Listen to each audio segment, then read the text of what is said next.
அதாவது வேலை பொழப்பில்லைன்னா நடுச்சாமத்தில் வண்டி எடுத்துகிட்டு சுற்றுவாங்கல்ல, அந்த மாதிரி தான் நேற்று ஒரு வேலையை பார்த்தோம். இந்த ரயில் வண்டியை நல்லா பார்த்துக்கோங்க. ஃப்ரெஞ்ச் வில்லேஜ் ஈசிஆரில் இருக்க ஃபுட் கோர்ட்டு அங்கே இருக்குது.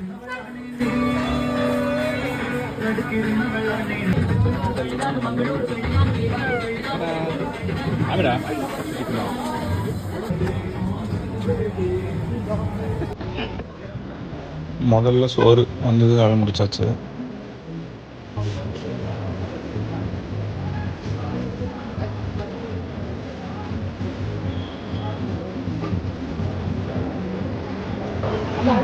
Cold coffee.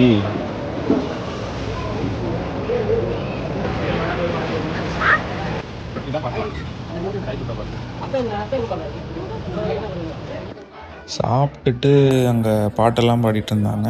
எல்லாமே ஒரு மாதிரி வைப்பாக தான் இருந்தது. அவ்வளோ தூரத்துலேருந்து வந்திருக்கிறோமே, பொழுதாட நேரம் நடுச்சாமத்தில் வந்திருக்கிறோமே, சோறு தண்ணி இது தின்னு ஓட்டு சீக்கிரமாக வீடு போய் சேரணுங்கிறது இல்லாமல் ஒரு ஊற்று எடுத்தாளுக்கு பாருங்க.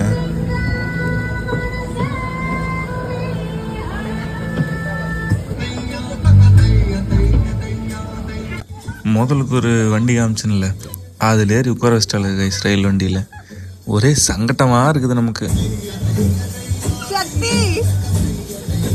அங்கே இருக்கிற பிள்ளை பசங்களாம் நம்மளையே பார்க்குறாங்க. என்ன பண்ணுறதுனே தெரியல. பார்க்குறாங்க, சிரிக்கிறாங்க, வீடியோலாம் எடுக்கிறாங்க. இதெல்லாம் தேவையா நமக்கு?